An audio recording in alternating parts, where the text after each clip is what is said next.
Morning, everybody. Can you guys hear me all right? Yes, we can. Good to see you. Welcome. Welcome back, Chair. Thank you.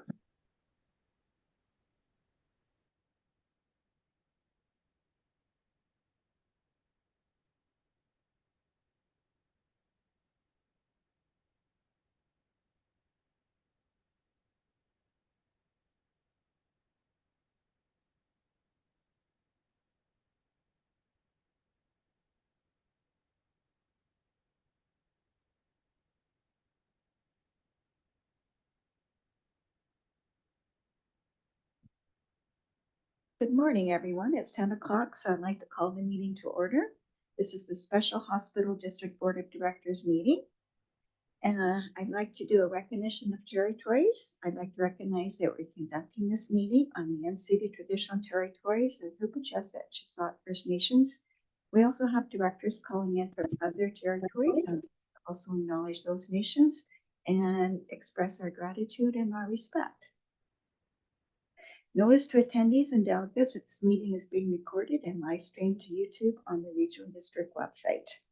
So before we start the formal part of our meeting, I'd like to do introductions around the boardroom for board members and staff present in the boardroom and also via Zoom. So I'm Debbie Haggard and I am chair of the Hospital District Board of Directors. So we'll go this way, Daniel. Good morning. I'm Daniel Sayan. I'm the CAO for the ACRD. Good morning, Marilyn McEwen, Mayor of Euclid. Beta Siga, Director for Electoral for Area C, ACRD.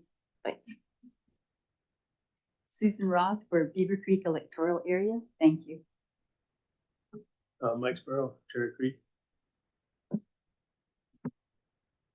Good morning, I'm Mariah Coots, representative for the Chipsot Tribe Government. Thank you. Good morning, Akama Penny Cote. I'm the Electoral Area Director for Sprout Lake on the ACRD. And I'm John Jack for Hawaiian First Nations. Thank you. Good morning, Heather Zenner, Manager of Administrative Services. And I'm Terry Fong, the Chief Financial Officer for the Regional District. Good morning, Cynthia Dick, General Manager of Administrative Services. Thank you, Director Steer. Yes, good morning, Director Steer from the District of Tofino, coming from the unceded territory, the Tloquet First Nations. I'm in the mayor's office right now. We have a budget meeting going on right over across here, so I might be bumping in and out, and I do apologize.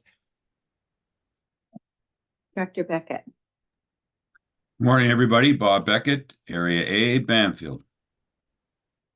Director Boyko. Fred Boyko, Electoral Area Director for Beaufort. Thank you.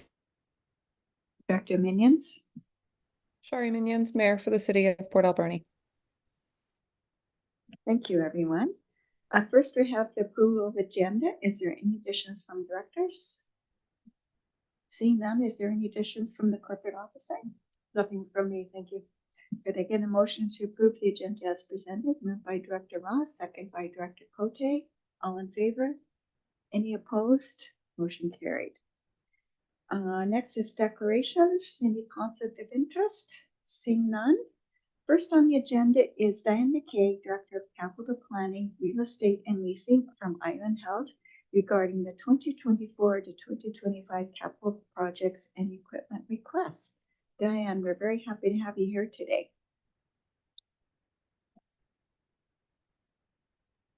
Oh, we can't hear you, Diane.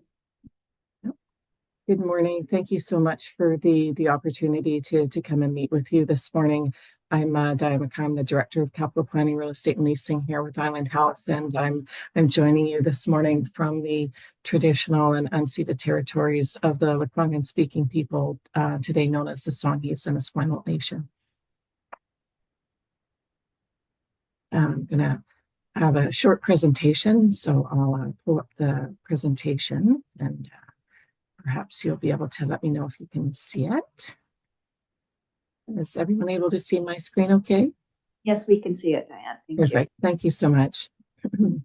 So I'm here just to kind of give a brief overview of some of the major capital projects that we are working in within Ucluelet and Tofino. Those include the Ucluelet Primary Care Center, as well as staff housing and a sobering and assessment center for Tofino, and as well as the Tofino General Hospital replacement concept plan.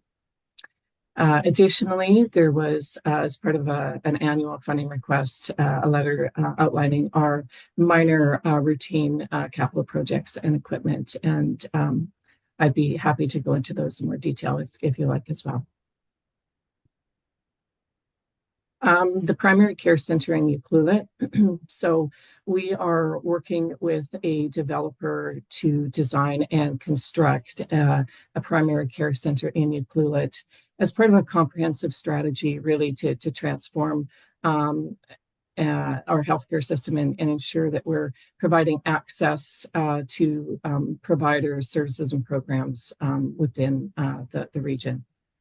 Part of the services that will be provided are primary care, mental health and substance use, community health services, and other clinical professionals, so that we're really working with allied health providers, including physicians, our own staff, and other healthcare providers like nurse practitioners, to really work collaboratively to provide primary and community-based services for the local population in the region. The Staff Housing and Sobering and Assessment Center in Tofino. In many of our rural and remote communities on the island, it's been identified that staff housing can be a constraint and a barrier to being able to recruit and retain clinical staff in these areas. And this has also been identified in the Tofino area. So we've been able to get approval from the ministry to acquire a parcel of land that is directly across from the current hospital. Our intention with this parcel is to construct a two-story facility there that will enable us to relocate the existing Tofino childcare out of another Island Health-owned building into the main floor, and then provide staff housing on an upper level. This will allow us to design and implement the Sobering and Assessment Center directly adjacent to the public health staff. The Sobering Assessment Center has been identified for many years by Island Health and our local clinical teams, the community, and our local Indigenous communities and partners as a really high priority for this area. We've tried for the last few years collaboratively with the District of Tofino to find a location and an existing building or something, and we haven't been successful. So we're now going through the route of acquiring the land and constructing a building that will enable us to provide the childcare services needed for the area, as well as staff housing to be able to recruit and retain clinical and physician staff, as well as provide the Sobering and Assessment Center. The total estimated project cost at this time is about $4.5 million. And so we've requested a cost sharing with the Regional Hospital District of 40%. The Tofino General Hospital Replacement Concept Plan. I mean, generally, a concept plan defines the need to replace the current infrastructure, assesses the financial implications, and makes preliminary recommendations on solutions and a rationale for developing a detailed business plan. We are targeting completion and submission of the concept plan to the Ministry of Health this summer, requesting government approval to undertake business plan development immediately. The planning process for major capital infrastructure takes a period of time. We undertake the concept plan. We then submit to the ministry for approvals. We have no control over their timelines for approvals, and then we would undertake a really robust business plan development at which point we would be reaching out to both our Indigenous partners as well as the Regional Hospital District, the District of Tofino and Ucluelet, to provide a lot more community engagement during the business plan development. And that's the end of my short presentation. I'm happy to take questions at this time. Thank you very much. You're welcome. What would you like to start?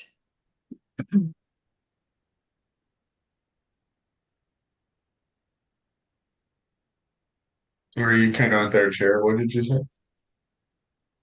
I said, would you like to start? You have your hand up with questions. Thank you. Thank you very much, Chair. My question relates to the 40% request from the Alberni Clayoquot Regional Health District. Is that a normal request, or how does that cost sharing usually work? Thank you. You're welcome. Thank you for the question. It is a normal request through the Hospital District Act and the Hospital Act. The ministry does expect health authorities to reach out to the representative regional hospital districts and request a cost sharing on projects. The traditional cost sharing split has been 60-40. Director Steer.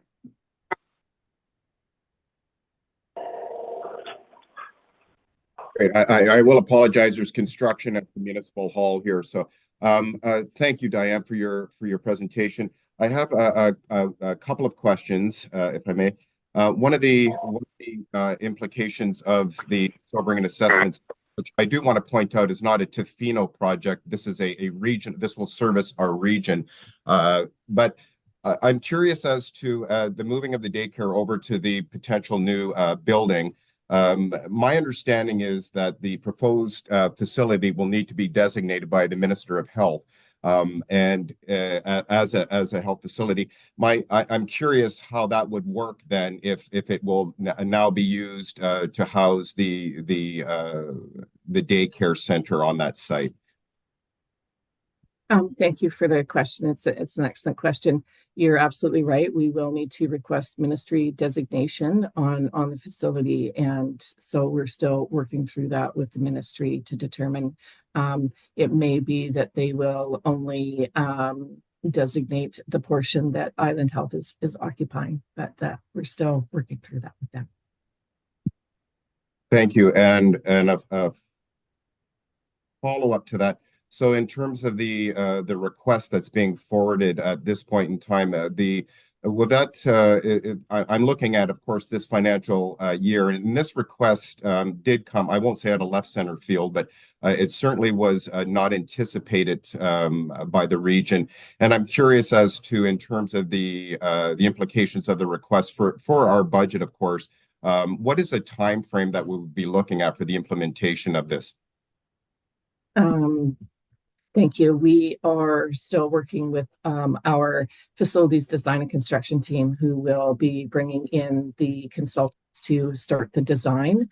I think likely what would happen this year is we would go through the design and probably the tendering aspect of the work and start to see potentially construction later this year. We're considering a modular construction approach.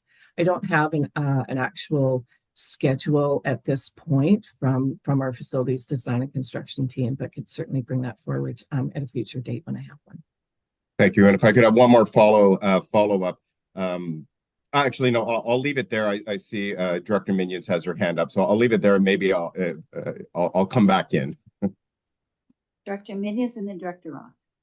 Thank you. I am quite caught off guard by these requests. I think these are fantastic projects, but they seem very outside of the scope of what the hospital district has funded in the past and what we've been asked to fund in the past. At the same time, the Alberni Valley has an initiative where we are trying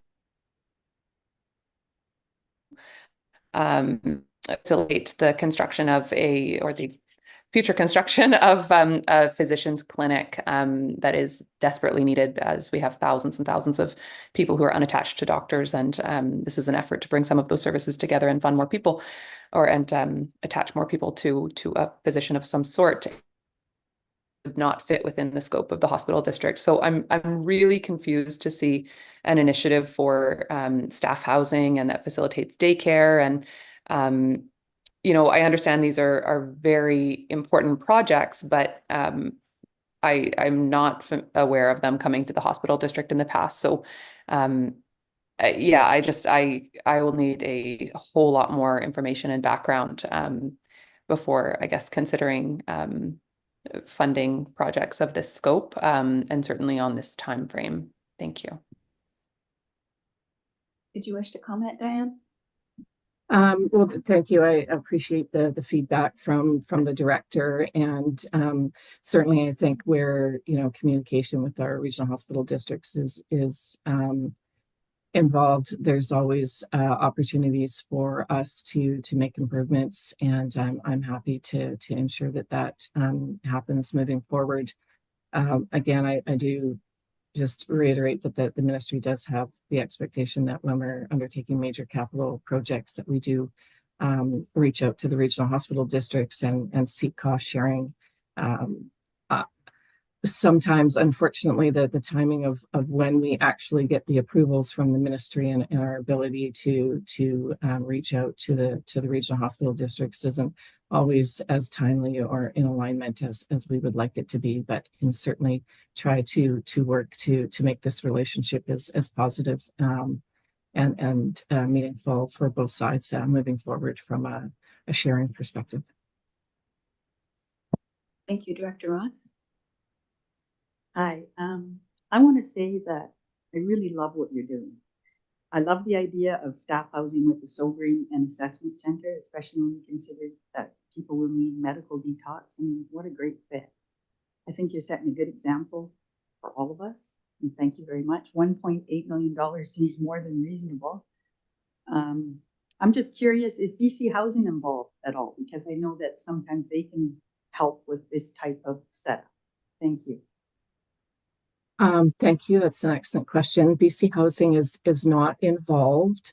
We have been trying to work with BC Housing on initiatives for staff housing in other areas. I think a constraint that they have, two constraints. Firstly, this wasn't they didn't form this as part of their capital budget. And secondly, their mandate is really to provide supportive housing as opposed to staff housing. Generally, the wage rates that our employees make don't fall within the requirements for BC Housing, but we are still trying to find ways to work collaboratively to have them expand their mandate, but that is up to their ministry. Thank you. You're welcome. Director Cote, then Director Steer, then Director Chat. Thank you. Thank you for the presentation, and yeah, this is a wonderful initiative. I'm not sure that it's that well accepted at this table, seeing how we're in the 11th hour of our budget, and we've already begun allocating and identifying all the needs that our communities need. I have a question around allocation, and I'm not sure that you could actually answer it. But the formula for our area is 40% and 60%. And I'm wondering how we come to that calculation, because I know that other areas have different calculations. So why is it that our community is expected to pay 40% when it's quite a depressed area? We're not a huge regional district. So just wondering how that calculation comes about, because I know northern BC, there's areas that have much less. So thank you. Thank you, Director Cote. That was one of my questions. Diane, do you have a response? I don't like. There's nothing within the act. It's just been a historical split. I mean, the act is quite dated. We've tried for several years to have the act updated unsuccessfully. I can't speak to other regional hospital districts outside of this health authority. I can speak to the regional hospital districts within our health authority and can say that with the exception of one, the split for projects is a 60-40 split. There is one regional hospital district that has a 70-30 split, but that was negotiated with them because they undertook the financing and construction of several major capital builds on the health authority's behalf. And so because of the significant amount of financing they've undertaken, that was negotiated, but that is only for the major capital projects. So just to follow up to that question, do you think the 40% we could negotiate that down to a lower amount? I think that what the regional hospital, we've put the request to the regional hospital district. I think that you need to consider your capacity within that request and provide a response. Thank you, Director Steer, then Director Jack, then Director Sega, then Director McEwen. Well, I think there's a line up here. Director Cody asked the question that I was referring to, and I would concur that the Hospital Act definitely needs reform, and this is probably the biggest, maybe one of the biggest concerns regional hospital districts will need to be addressing moving forward. So I'll leave it there and see what the other directors have to say. Thank you, Director Jack. I'd like to echo what Director Steer had stated. I think this is just an artifact of how things were done before. We understood that a lot of the activities that need to be that need to happen to address mental health and addictions, they're all interconnected. So I really appreciated the question that was asked by Director Roth in regards to the connection with BC Housing, as well as the types of things we may be able to do to maybe use some of our lobbying to make sure that these things are a little more integrated. Part of the problem with this arrangement, I think, and not that I disagree with the process and what it is, I think it's vitally important for the region, especially given what my brother had gone through before he died, is that we're kind of doubly hit. It's not just that we're in an economically depressed region. Because we're economically depressed, we're more affected by things like mental health and addiction. And so until we have a real discussion with the province about what redistribution is going to look like on the basis of addressing mental health, this is something that's always going to be an issue, not just for our region, but all the regions out there that aren't necessarily highly developed. Now, I know that this isn't your problem, and I do think, and I am supportive of doing this, even if it does affect our budgets, because it is worthwhile having a place where there is a sobering center and having more spaces available for that sort of thing will likely save lives in real terms. But rather than making a statement, what I'd like to ask is the sobering center itself, despite the fact that it is on the West Coast, what is the catchment? Are there people from the Alberni Valley or other First Nations within our regional area? Would they be able to access those beds if they weren't immediately taken up by kind of the local area folks? How does that work? And that would be it. Thanks. Diane, do you have a response? I don't have a response. I'd have to circle back to our mental health and substance use team to understand what they've considered for the catchment area, but I can take that away and provide a response. Thank you, Director Sega, Director McEwen, then Director Beckett. Go ahead, Director Sega. I'd just like to comment on the housing for medical, nursing and physician staff. It's not a new model. Certainly when I was moving to the West Coast, I had the benefit of living in staff housing at what was then called the nursing residence, which is current child care center area.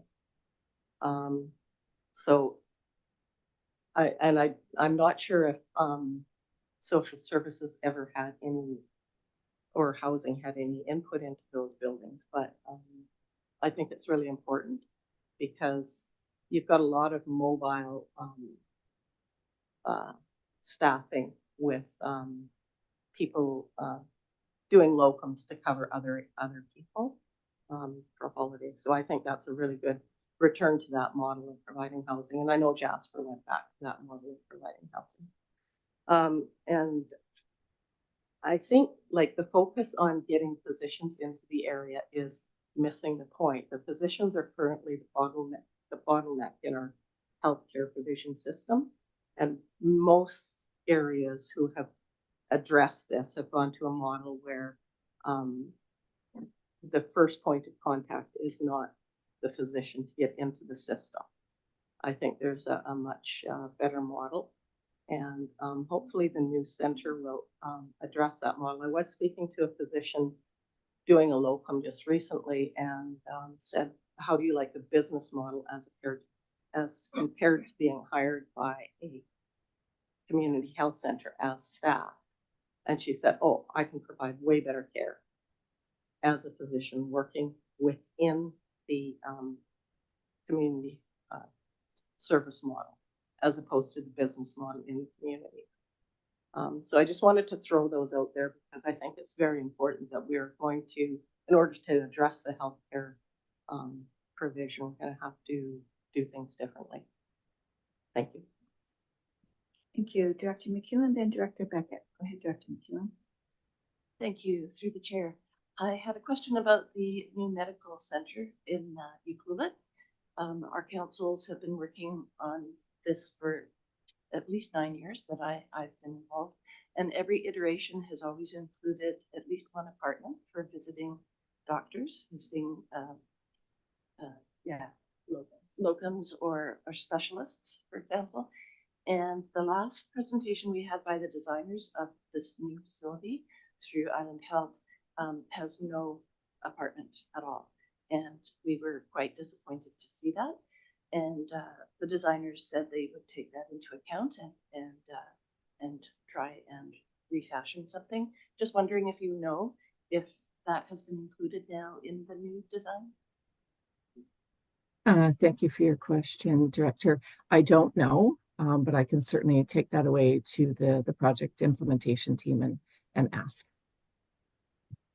Thank you. And if I You're could have a welcome. follow-up. Ucluelet is 90% through our budget process for this year, and we're already looking at a 15% tax increase. And so I don't think that we could entertain any further amounts of money that we would have to tax our citizens for in this year. But I guess, as you said, timing is not always perfect. So it might be something to consider for our next year's budget. Thank you. Thank you, Director McEwen. I think that is with most of our regions here this year. Everyone's looking at a double-digit tax increase.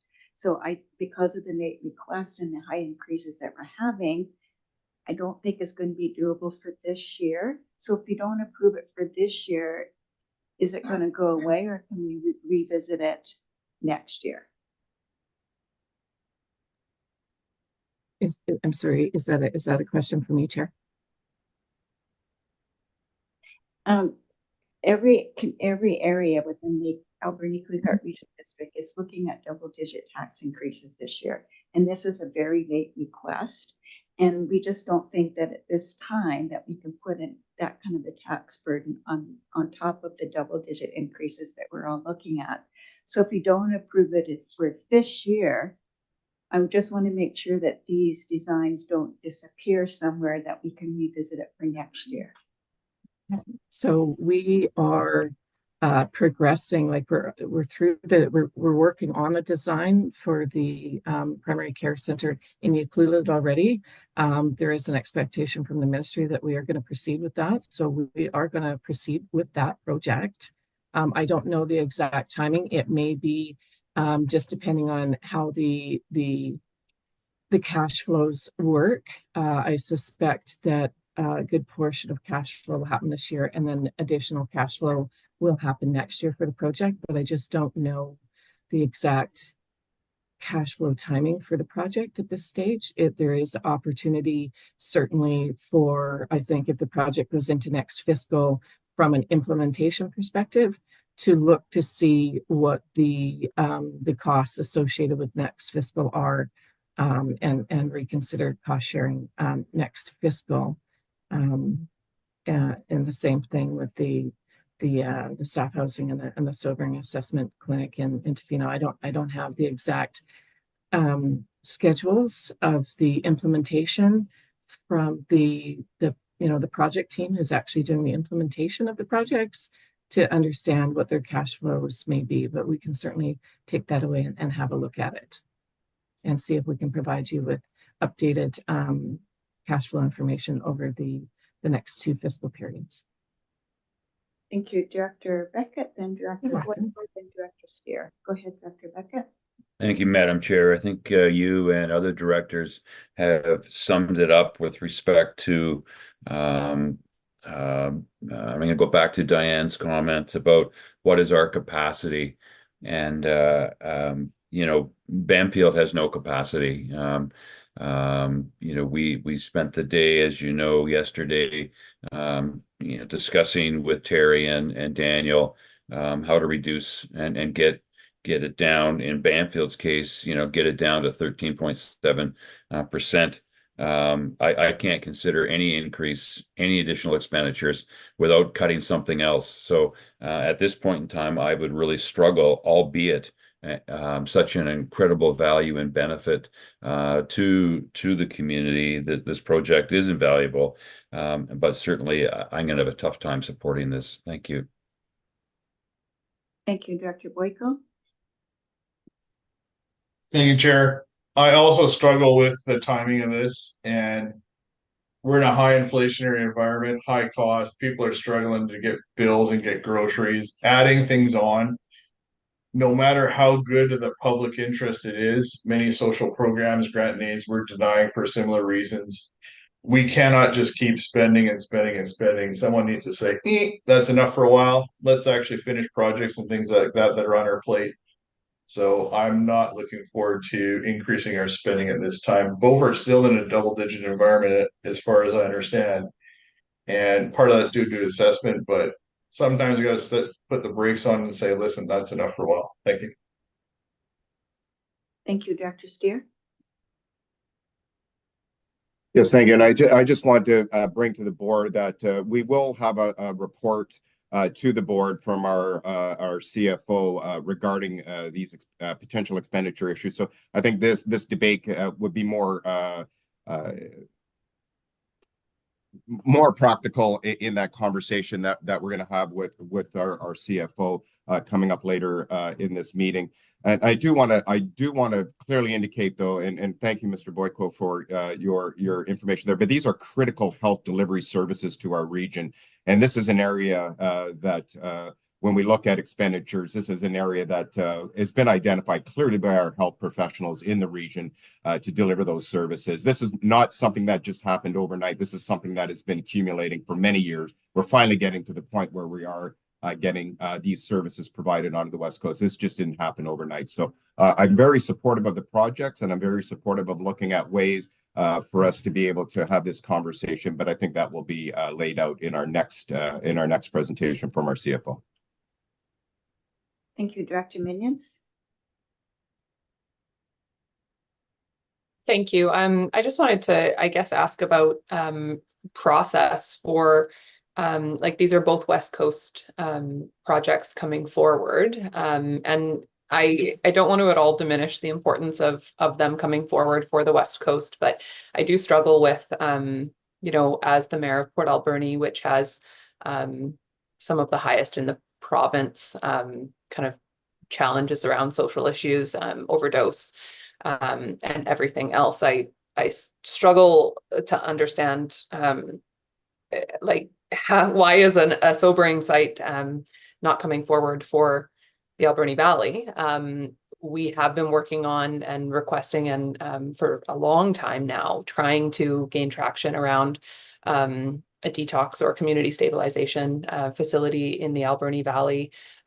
We've asked Island Health many times to provide additional services in this realm. And so I guess, like, for me, this is new information, this project for Tofino. I'm certainly concerned with it, including housing, because I think that is outside of the scope. I understand it's incredibly important, but I mean, BC Housing has the BC Builds project now, or project fund now as well. And like, there's other ways. They're not just focused on low income housing. They're not just focused on supportive housing. They've broadened out beyond that. They've broadened out to income levels that would include the healthcare professionals that you're trying to find housing for.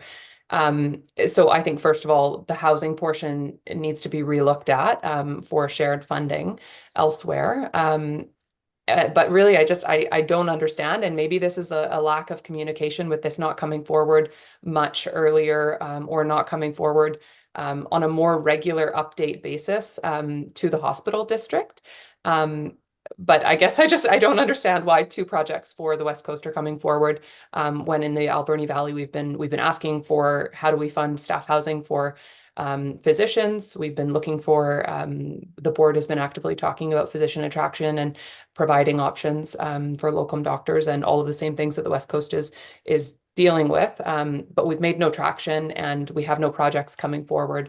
I have a really hard time asking the residents of the Alberni Valley to fund a sobering center in Tofino, and I don't mean that to say it's not necessary in Tofino, because I absolutely understand that it is, but we have very high poverty numbers. We have like twice the provincial average for overdose numbers. I really struggle to understand why something would not be coming forward in the Alberni Valley. So I guess just around process, and maybe we just need a whole lot more communication with Island Health earlier on these projects, so that so that we're not all confused when they come forward. Thank you. Thank you, Director Minions, or sorry, Director Steer. Yeah, and maybe I'll just comment, Director Minions, and I would agree, maybe a more robust communication with Island Health would be appropriate for the regional hospital board. But I have to say, this is like I said, this did not happen overnight. The health center in Ucluelet and the Sobering Assessment Center, and once again, I want to reiterate, this is not a Tofino project. The Sobering Assessment has been identified regionally as an important service for this area that will not just service Tofino, it's going to service the whole West Coast region, including our First Nation communities in the municipality of Ucluelet. So it is something that I've been working on personally for almost 3 years now. So this isn't something that is brand new. And you're right, there may be a communications issue that needs to come forward from Island Health, certainly to the Regional Hospital District Board to understand some of the capital projects that may be coming forward in the region. This is something that had been lobbied for. This is something that our healthcare professionals in the region have been reaching out to Island Health for. As I said, we've been working on this for at least 3 years. So I'll leave it there. Thank you. I'll just make a comment. Everybody else has had an opportunity to speak. I understand the importance of the sobering site, and I'm not going to negate that importance whatsoever, but I'm really struggling with having people in the Alberni Valley pay for housing and daycare facilities when I really feel that there's other options where you can pursue funding, such as Director Minions mentioned BC Builds. That's an option now. There's opportunities to get funding for daycare from other ministries. So I think that I would like for you to pursue those options before you come back to the hospital board. That would be my request. My second request is, does Island Health have any kind of a long-term, like a 5-year plan for this region? Well, I think so.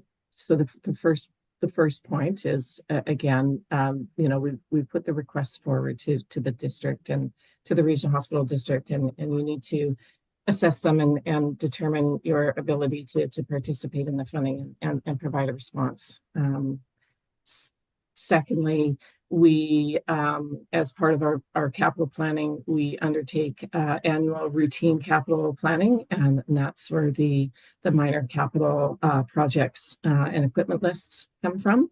As far as major capital planning for the region, we've invested a significant amount of capital recently in the West Coast General Hospital, and we are undertaking concept plan development for replacement of the Tofino General Hospital.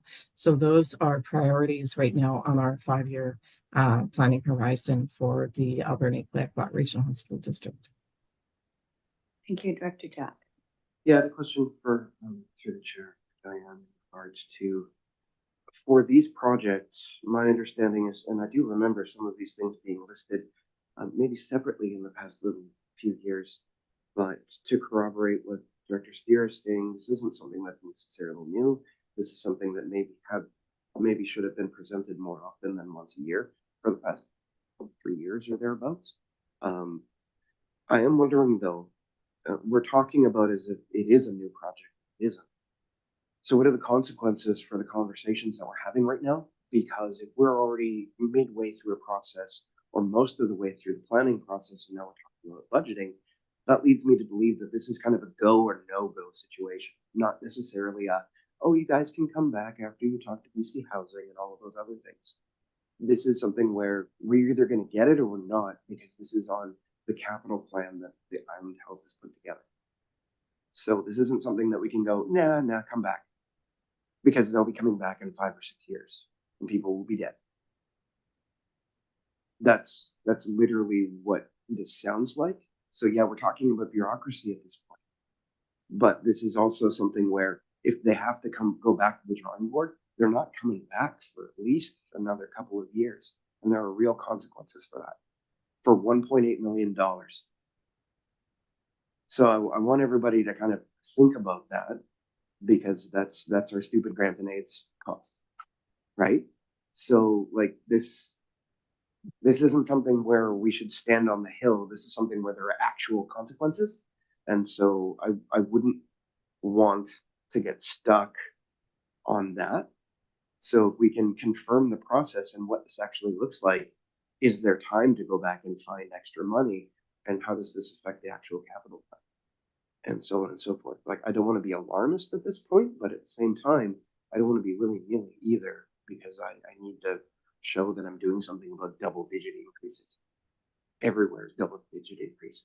So I think that's something different. So I'm just going to keep it in that context and from those values, because I think it's too convenient to say no right now. Thank you. Thank you. So Diane, as to my question earlier, if we can't do it this year, can it come back again to us and for next year's budget? Yes, we can include it again in next year's capital budget. However, I'm just gonna say that like we are proceeding with the projects. So if right, like we've started that we're practically, I think, nearly through the design for the primary care center in Ucluelet. We are going to continue to proceed with the implementation of that. As well as we're going to continue to proceed down the path of the design and construction for the staff housing and the sobering assessment center in Tofino. I think it's important to understand, like, these are estimates at this point, and you know, we do our best to try to estimate what we think the total project costs are, and we put the request out to the regional hospital districts.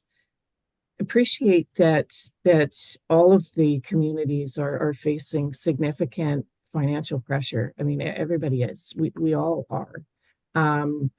We're going to continue with these projects. We are seeking your support financially. If you're not able to, I mean, you need to take that away and determine what the impact is to your to your regional hospital district to support these healthcare initiatives. But we're going to continue to proceed with this work while you consider your regions and your districts' participation in these projects, because they have to the Director Steer's point, these have been discussed with the community for many years as a significant health need in this region. And so we're going to proceed with these projects. We appreciate your participation, and we really value the partnership with the regional hospital district. If you're not in a position to provide financing, or if you're not in a position to provide as much financing, I think what you need to do is you need to go away as a regional hospital district and think about the impact over this fiscal and next fiscal, because certainly it's not all going to be done, I don't think, in by the end of fiscal 24-25. I think there's going to be some additional work that will spill over into next year. I think you need to consider what your capacity is and then come back to Island Health and say, perhaps we can't provide the full 40% on this one, but we can provide 20%. But I think that you need to go away and have that. But under the act, the expectation is that we do seek the district's participation, but realize that, that the regional hospital districts have capacity constraints as well. Thank you, Director Roth, then Director Boyko, then Director Muniz. Go ahead, Director Roth. I'm curious, can you borrow through the Municipal Finance Authority, or could we do some kind of borrowing arrangement? The health authority is not, we are not allowed to borrow. We're not allowed to finance projects. That is the purpose of the regional hospital districts under the Act. The public sector accounting standards doesn't allow us to borrow funds, unfortunately, as a health authority. Pardon me?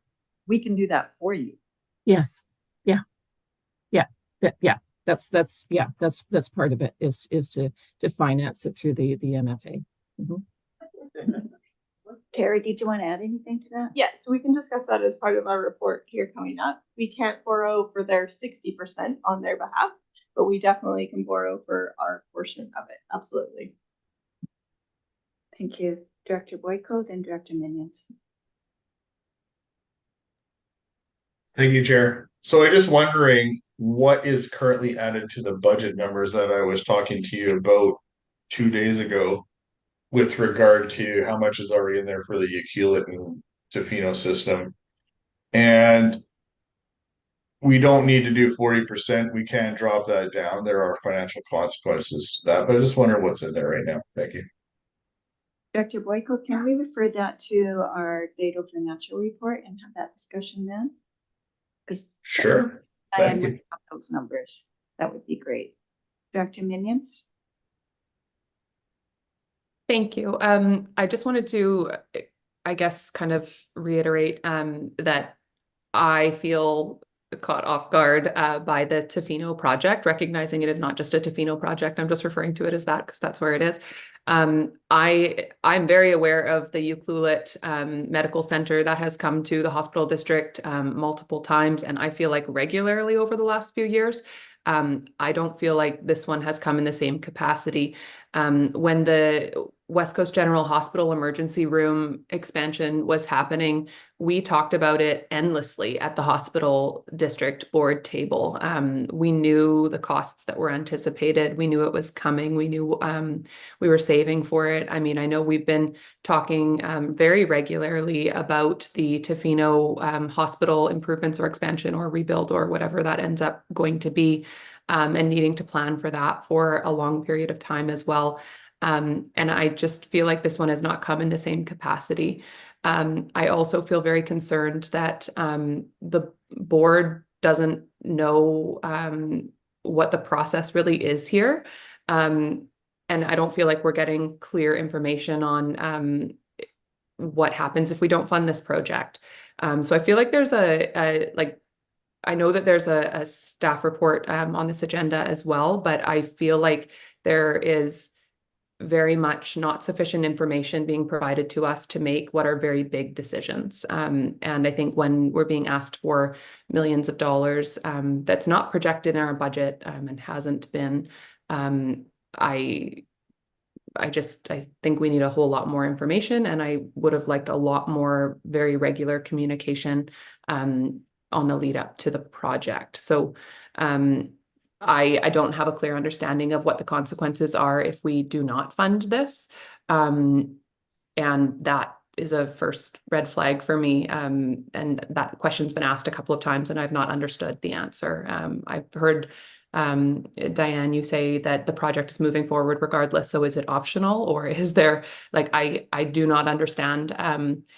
Are we being asked, but in a friendly way, but we're actually forced? And if so, when does the decision for which projects we opt into and opt out of get made? What is our process in that? I know some of this conversation can happen after with the staff report, but I think that a lot more information should be provided here in order for us to adequately make these decisions. Thank you.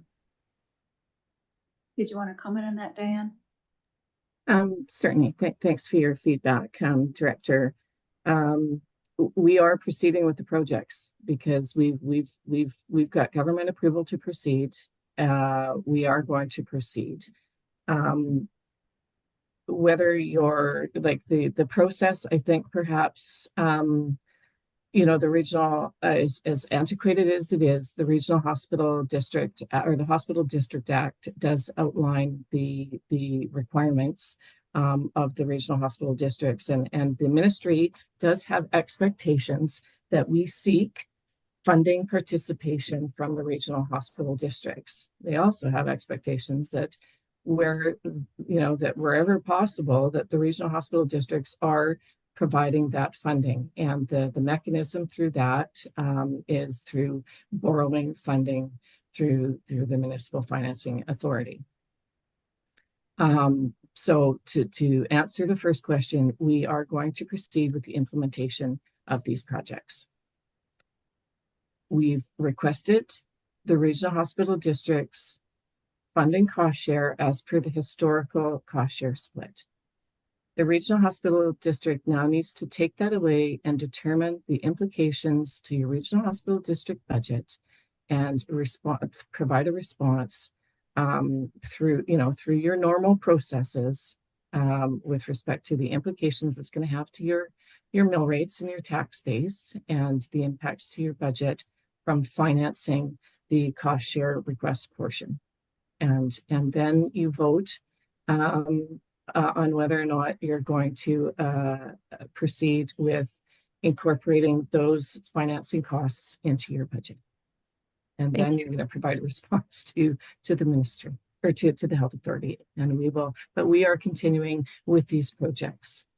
Thank you. I guess just as a follow-up question, how far in advance, I understand this is a project that probably Tofino has talked about very regularly and other directors on the West Coast, but how far in advance would you typically come and make a presentation to the hospital district about these projects so that we're aware of them and really regularly aware of their progress so that we can time when we believe they're going to be coming?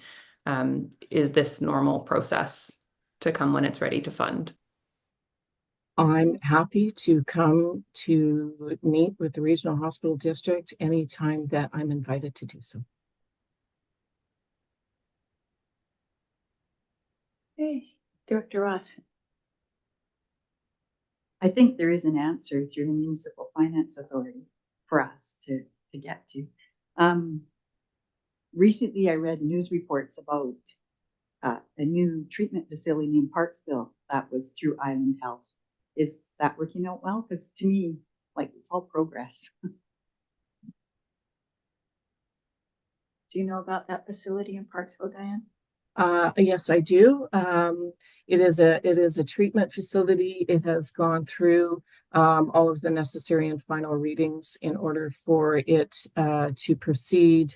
It is proceeding to the next step, which is finalizing the design and implementation of the treatment center in Parksville. Thank you. You're welcome. Director Ziga. Thank you very much for your presentation. I really appreciate that these have been put forward.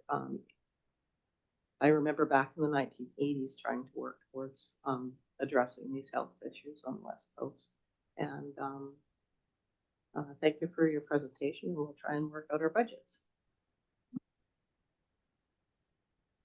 Any final questions, Director Cote? Thank you. I'm presuming that this project is not ready to put the shovel in the ground.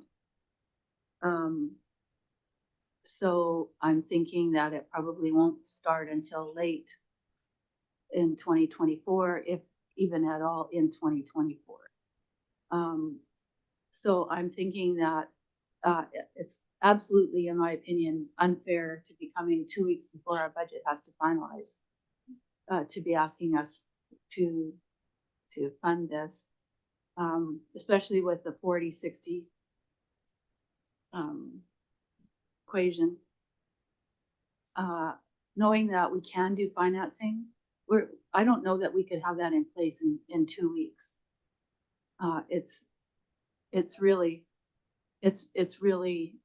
important that we understand where we're going with our budget. So we will be talking about this at budget, I'm being told. So thank you. Diane, before I let you go, could I get a commitment from Island Health that you pursue some funding to help with the housing and the daycare facilities, besides going through the hospital board for that amount of money? At least do some inquiries and have those conversations. I think that would really help to sway the board a lot if that part of the portion could be funded by other ministries, not directly from the hospital board. Certainly, I can take that away and see if we're able to have a conversation with BC Housing and determine whether or not they feel that this is a suitable capital investment for their ministry. Any final questions? Thank you, Diane, and I appreciate being on the hot. Oh, Director Boyko, did you have a question? Yeah, just a quick note. Thank you, Chair. I just look at the date on the letter that went to our chief financial officers in third week of January, fourth week. So we haven't really had a meeting since then. So maybe in the future, when we get to budget time, this is going to happen year after year, blah, blah. We bring these items faster to the board rather than in like 2 weeks before budget time. Thank you. Thank you. So seeing no further questions, Diane, we appreciate you coming today and being on the hot seat and taking away all the information and questions that we'll hope you look into, and we'll be in touch soon. Wonderful. Thanks so much, everyone, for having me here today. Have a wonderful day. Thank you so much.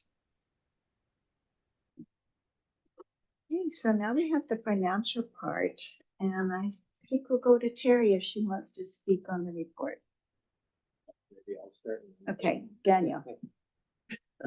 If I can, I'll start on this one. There has been quite a bit of discussion, and as Director Boyko pointed out, January 13th is when we first received the information.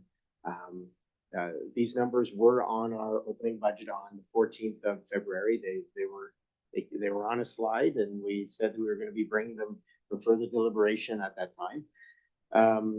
Just so we know, so the regular process was really followed in terms of the timing. Every year is a bit of a surprise because we get a letter of request typically in January, and then we have that deliberation as part of our budget. I think some of the discussions that we have had or that Terry and I have had with our counterparts across the region is trying to wrap our heads around the long-term planning because every year is a bit of a surprise, and it would be nice to get even a 2 or 3 year, let alone a 5 year request letter saying, hey, this is what's this year and this is what the next few years looks like. We tend to only get 1 year at a time in the request.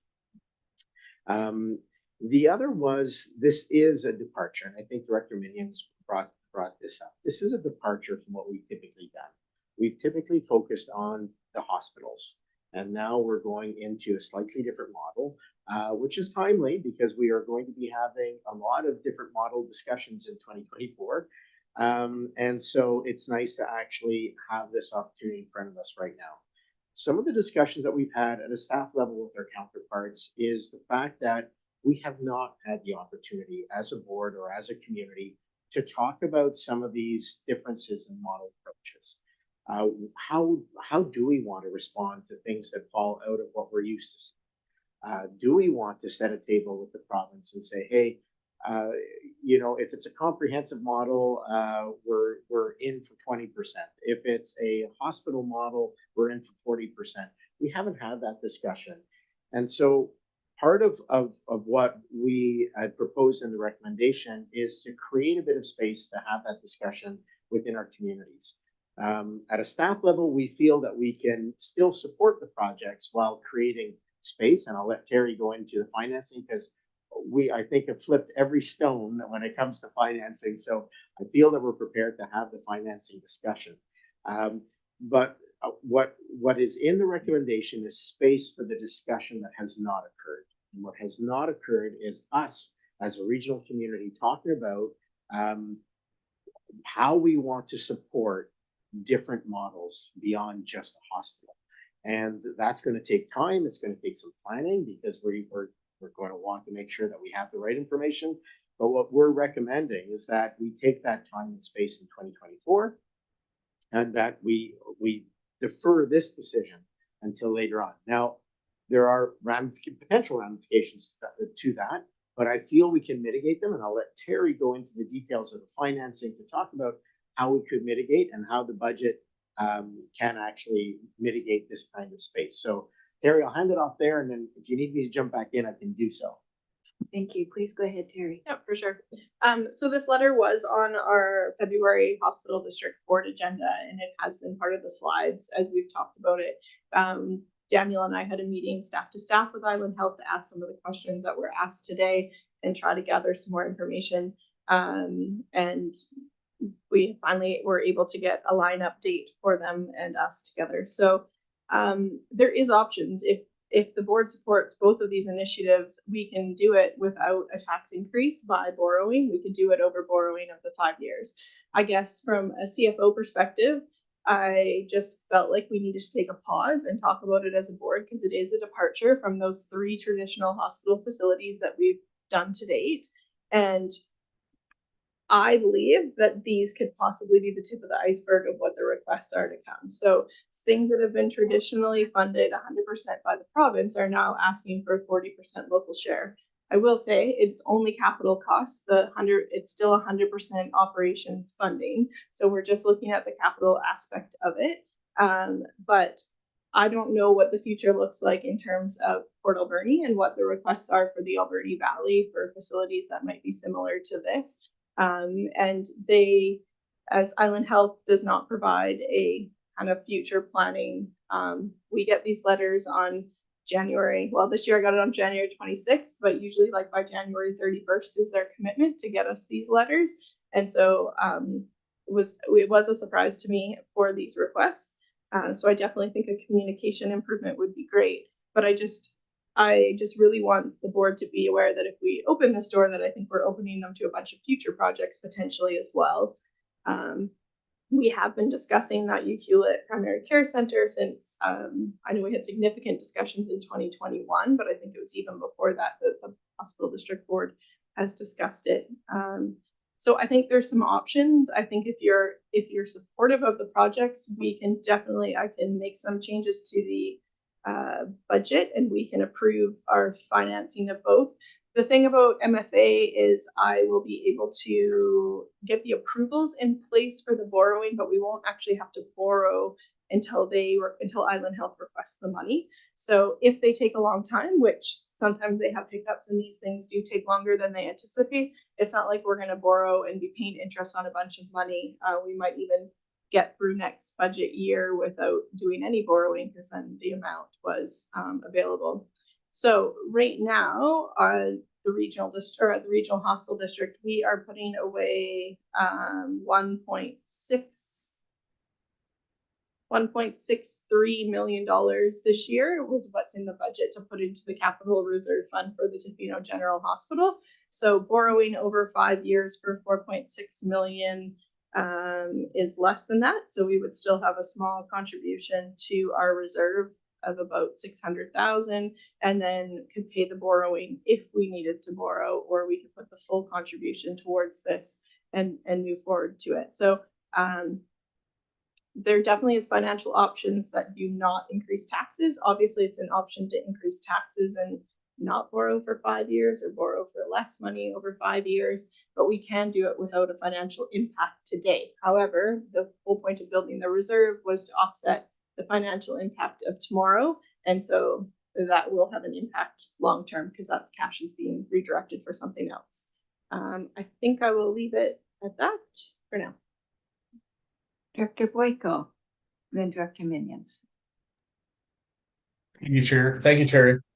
With regard to the 1.6 you just mentioned for the Tofino Hospital, that's for a replacement hospital that's in addition to the Hewlett Primary Care Center and the Tofino Staff Housing and Sobering and Aid and Assessment Center. Is that something that's on the board for years from now? We're just putting money aside?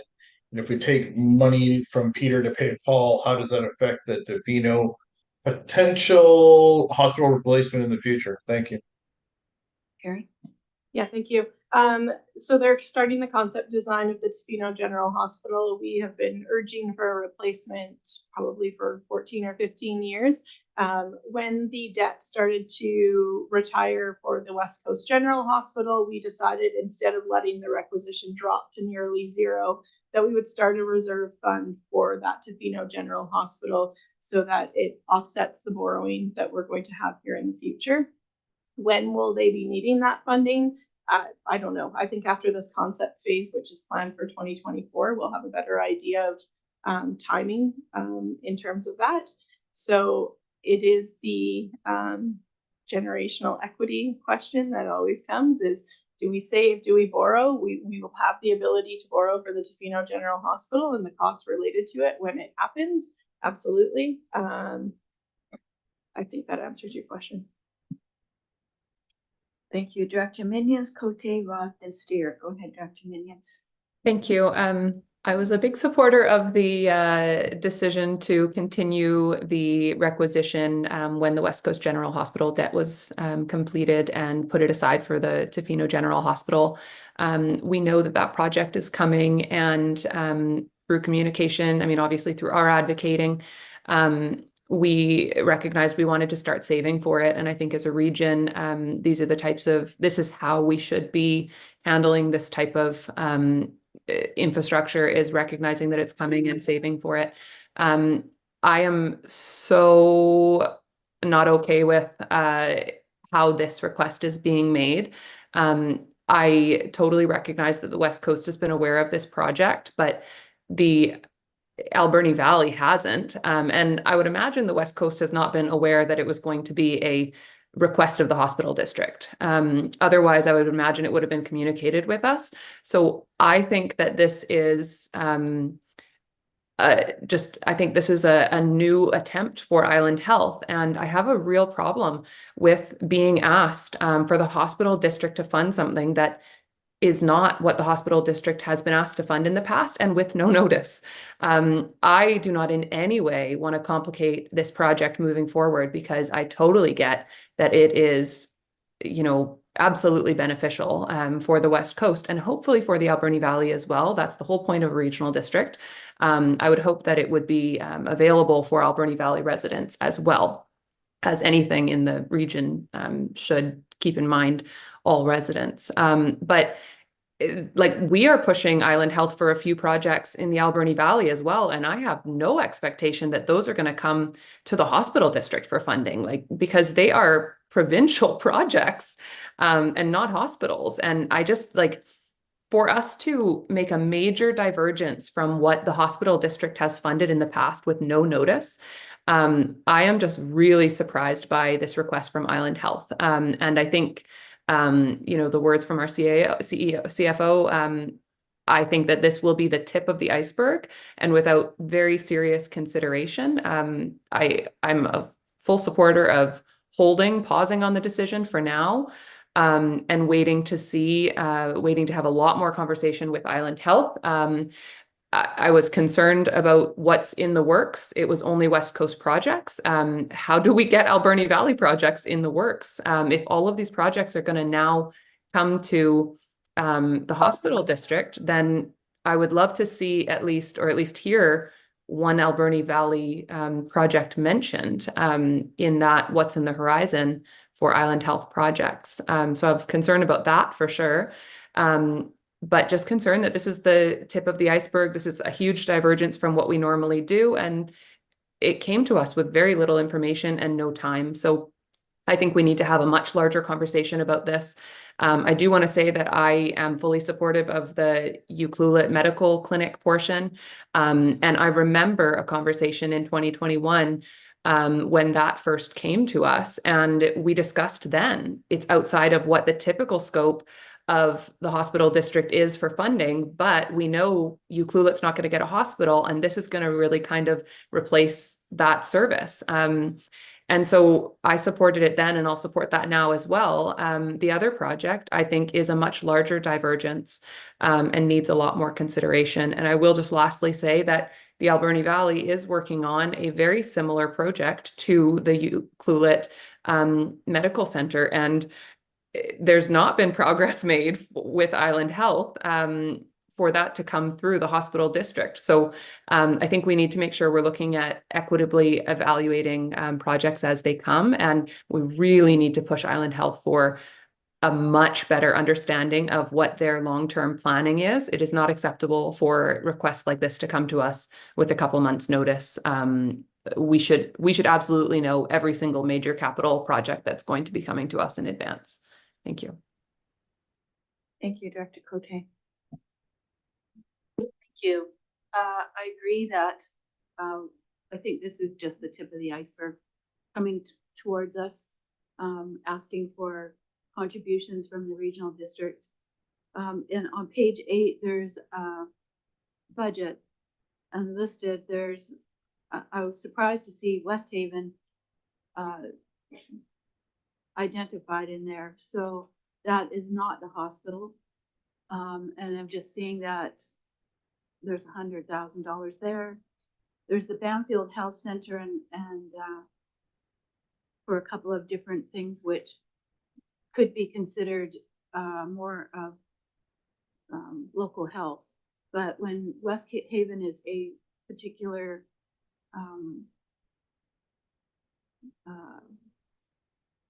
service similar to Rainbow Gardens or others. So I'm just surprised to see it also being put in here. So that's why I'm fearful that this is the tip of the iceberg, and now they're starting to ask for bigger amounts.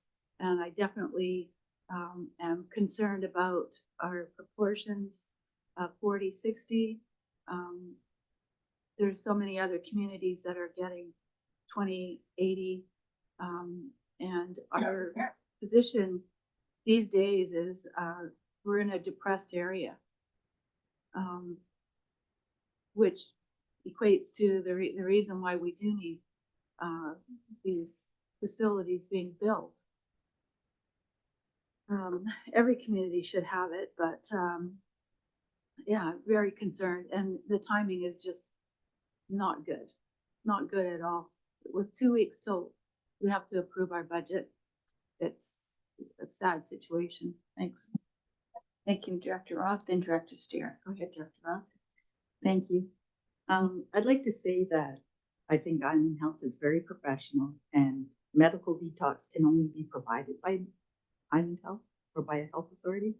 So it's a key part of helping society overcome the issues that we face. So it's very essential. Also, operational costs are far more expensive than the capital costs. The capital costs are small, and we'd only be responsible for the capital costs. Also, from what I've seen, nonprofits do not have the needed expertise, and that's what we're lacking, and that's why we can have problems. So I actually really support Island Health. I see them do good work. I really like the idea of having proper, at the front end is what's missing, the medical detox, and that can only be doctors and nurse practitioners. It can't be a nonprofit. Thank you. Director Steer. Yes, thank you. And to Director Minions, I certainly am in alignment with. I'm not comfortable with the request from Island Health for the Sobering and Assessment Center. It is one of those areas that they, in my opinion, they are reaching out, looking to leverage wherever they can. And so I think we have options that in the report that Terry has brought forward in terms of where we might be able to proceed. I would also say that Island Health has already approved the operating budget for the Sobering and Assessment Center. That operating budget was approved 2 years ago. They will build this center regardless of our contribution to that center.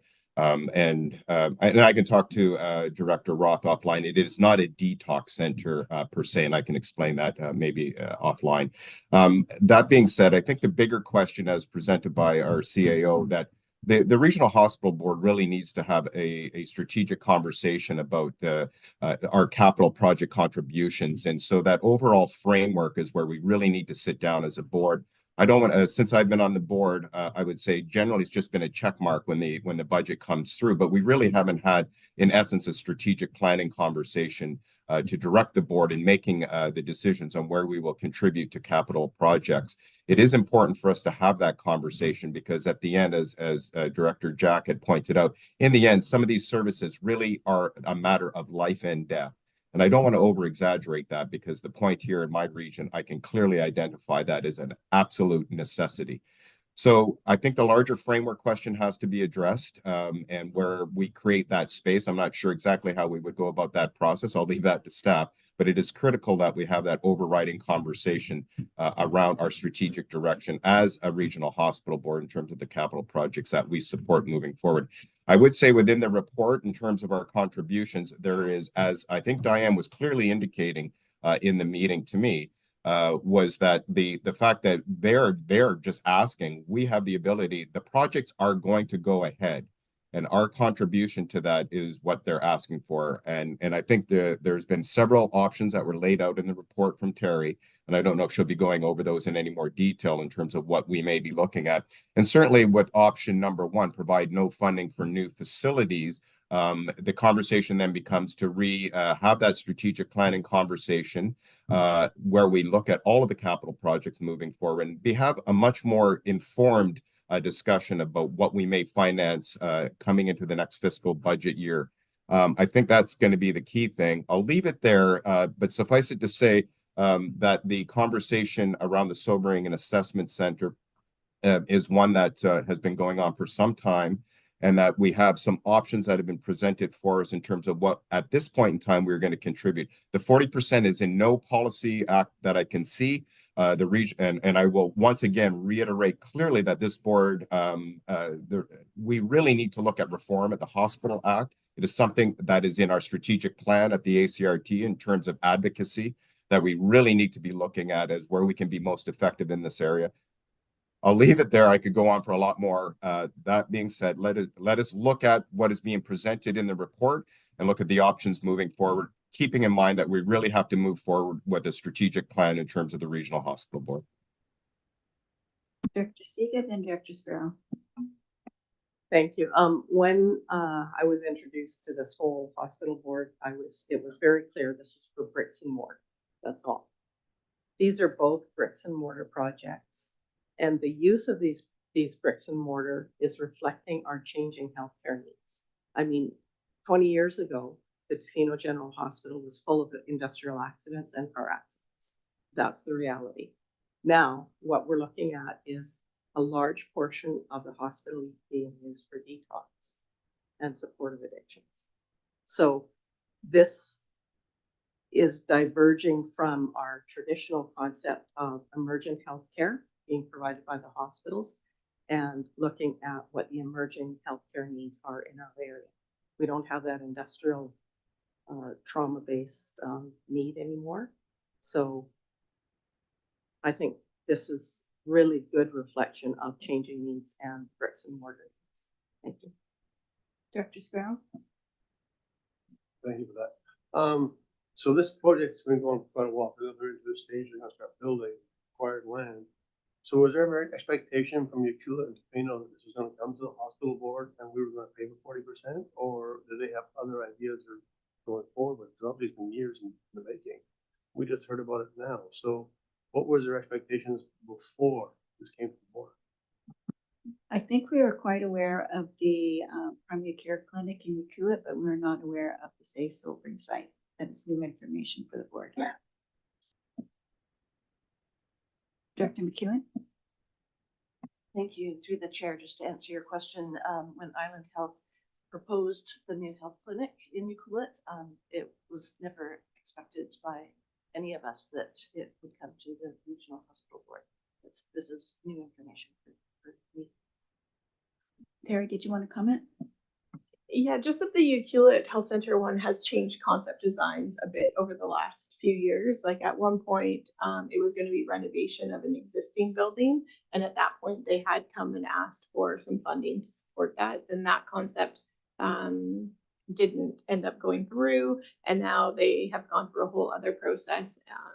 And I was not anticipating a request because I thought the developer was providing and they were doing an operating lease was where I thought we were headed. So it's just, I think the concept of what was going to be there has been there for quite a few years. The actual on the ground, what does the building look like and how's it getting funded? That has changed a few times over as they work through the process. Director Jack, then Director Cote. So I think, as important as I think this is, I think that some of the direct answers that Diane was not able to give Director Millions is telling. I think what's opaque to me at this point is whether and to what degree our participation or not makes or breaks the actual project, and that's my number one concern. So determining whether and to what degree it's a go or no go situation is my top priority. At that point, though, given what she was not saying, I do believe that there may be a chance that these projects will move forward without our participation. That being said, I think maybe a request or order came down from a board or minister level, depending on who it was, to kind of go, let's make it a part of our policy to ask every local government to kick in some money because it'll make our budgets work more easily. And that's a structural concern that we can definitely bring up in real conversations with the province, because that's just not something that should be condoned unless it's part of a more regular and much earlier engagement process. Because if we're reacting like this, then likely every regional district or regional hospital district will be reacting the same. And that just sets things up for more complication than it's worth.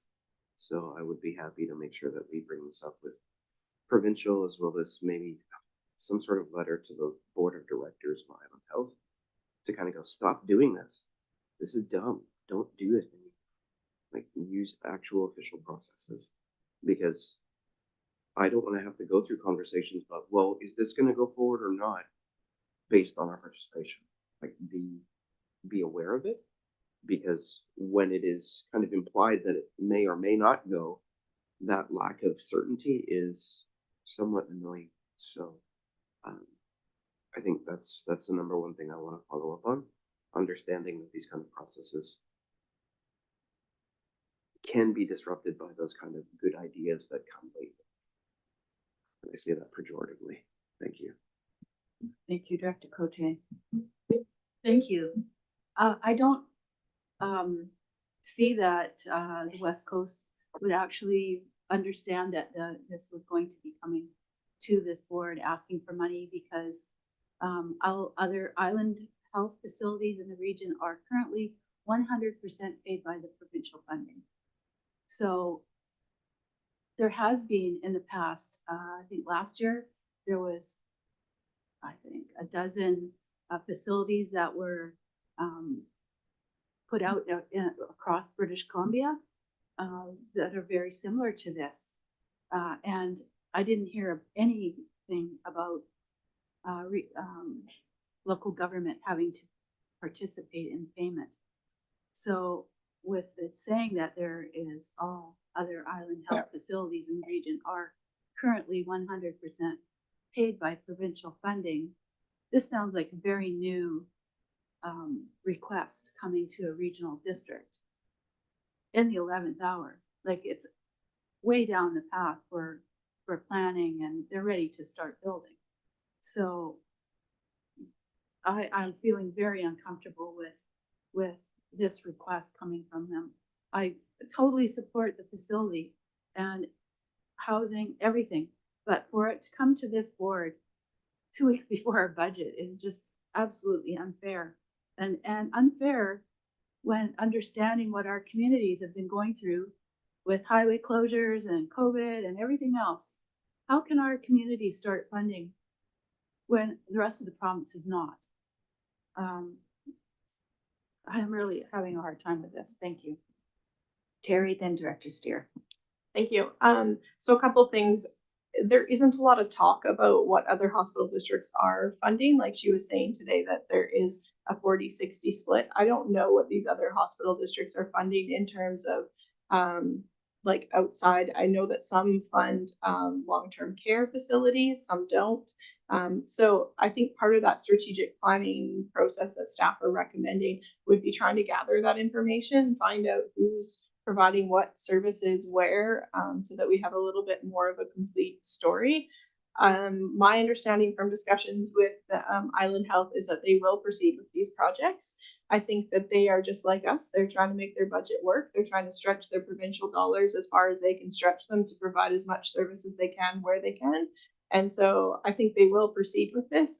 Would the local share not showing up in this manner prevent future projects from being risen to the top of the pile because we don't provide the local share? Potentially. I think that's something we can't guess moving forward, but is like a consideration to think of as we've been making these decisions. But the Hospital District Act, I know that our Government Financial Officer Association has been advocating for years to get it overhauled because it's really outdated. And so what's happening is these negotiations are happening between these different health authorities and the different regional districts at all different points. So everybody, I would say, in the province is doing something slightly different right now.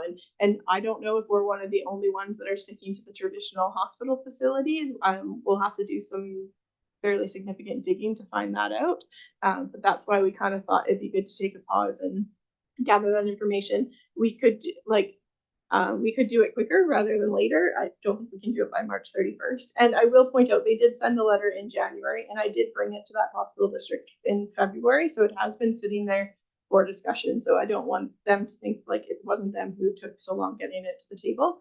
And I guess my other point is it's hard to say we can't fund it from a CFO perspective when we're putting $1.6 million into a reserve this year.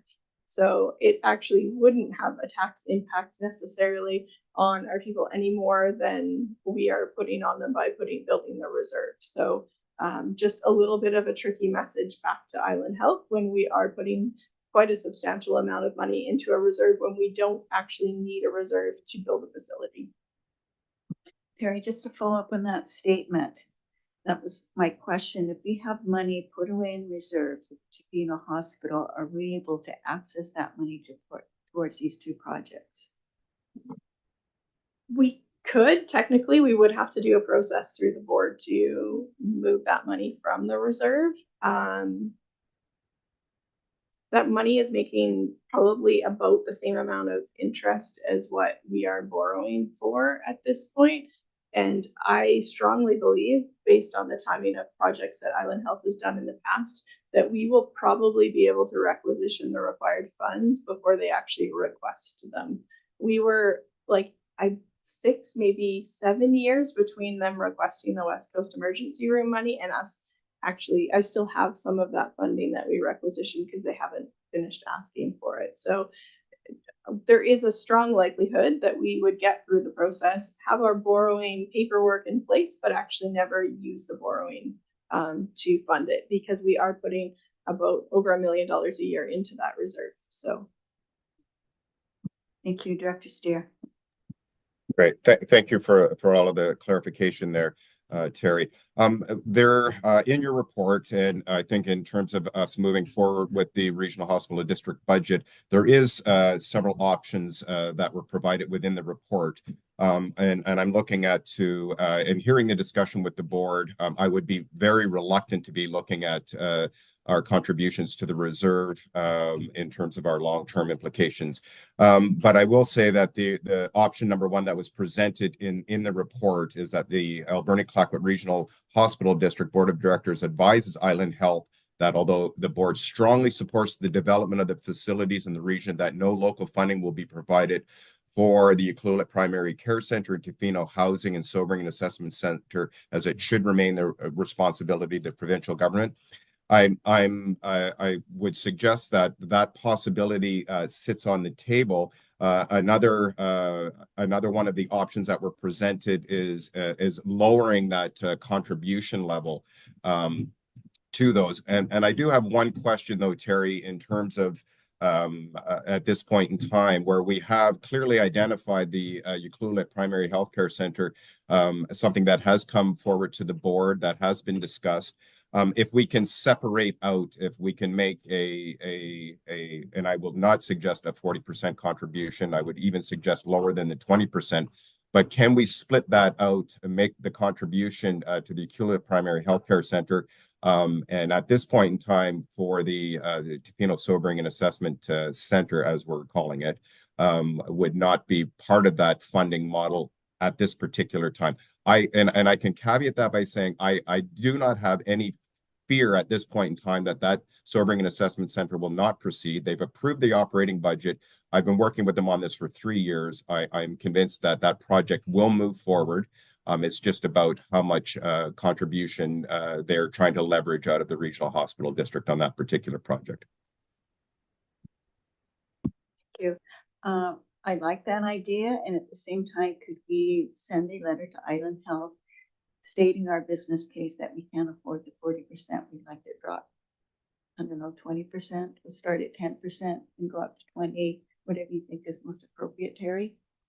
Yes, we definitely can separate the two facilities. Absolutely. It would be kind of separate discussions with them anyways. I think unless Daniel has a different take of our conversation, yeah, I'm not sure if the ministry ends up part of these discussions about us wanting to change that 60-40 formula, or if it really truly is just a discussion between Island Health and us, but that would definitely be great direction for us to take back to them and find out and state if we wanted a lower percentage, such as the 20% the Director Steer was speaking of. Did you have a comment, Daniel? I'll just support what Terry's saying, and she and I have had this discussion. I think there is room for a negotiation. Informally at the CAO conference in Vancouver, I did bring this up with other CAOs, regional districts, and a number of them said that in every case it's up to 40%, and they've had various discussions. And that's why I think the recommendation of taking some time for us to do some strategic planning and visioning is really important. I think regardless of the decision of the board for 2024, I think two things are important. One is to say that we view this as a 2-year because none of these projects are going to be done in 2024. So it's important to not completely close the door because we don't know what the ramifications of that might be, but to say, hey, you know what? Been a really tough year in 2023. We're recovering from that. West Coast is paying for its own transit without the help from the province. We've had road closures, a lot going on. There's a valid argument for saying we're going to do less, but we support these projects. And we're deferring the rest of the conversation to 2025 after we've had a discussion on our strategic planning and visioning. And we'll be in coordination with Island Health on the outcome or the process for that. I think it's really important to make sure that they understand we see this as important and as a negotiation. They'll be part of our discussions, but to recognize that we haven't had these discussions and we haven't had them in the context of the year we just had in 2023. Thank you, Director Sega, Director Jack, and Director Steer. I have some historical knowledge on the Ucluelet Health Center. We were actually approved for the development of a community health center in the 1980s. We put forward a proposal, the government accepted it. The government then changed and they cut all kinds of funding, closed all kinds of care homes. And so there is a historical request that has been in for the Ucluelet Health Center since the 1980s. So kudos to Island Health for recognizing that and moving forward with it. And I think that portion should be considered bricks and mortar and funded. But by the same token, I can also see that we're going to have to figure out how funding models are. Also, Island Health has historically been very resistant to change. I'll just put it like that. Thank you, Director Jack. So just to kind of capitalize on the understanding that we need to interact with both Island Health and the ministry on two different levels. I think if we can negotiate our participation 40% or less, that seems like something we can just give a mandate to do. However, the fact that it's so opaque is something that we need to discuss with the province in terms of changing policy that would guide the Island Health to go about it in a certain way, or to create parameters that are less opaque moving forward. I think because Island Health is so resistant to change, you would want to interact with the legislative body to actually change the rules around them, so that they have to be more communicative in terms of intent and what the consequences of any given decision are, just so that we don't have to do this again. And I think those two things can go hand in hand. If things are more apparent and local governments have more leadway in terms of understanding that they may be able to do more if local governments can participate in some of those projects, then that achieves some of the social goods that we're hoping to achieve with medical outcomes and that sort of thing. But at the same time, keeping it as vague and cloudy as it is now is just not going to work. And Island Health isn't going to do that work for us. We're just going to have to make sure that the rules are changed on them so that they have to. Thank you. Thank you, Director Steer, then Director Minions. Go ahead, Director Steer.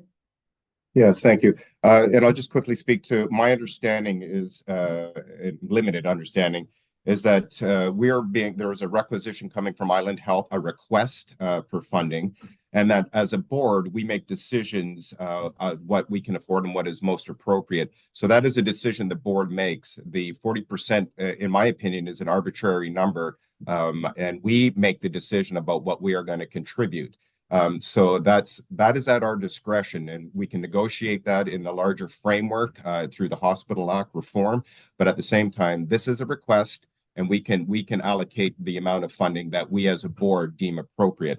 And just one last thing on the Sobering and Assessment Center, it still has to be designated as a health facility. At this point in time, it will not be housing a health facility.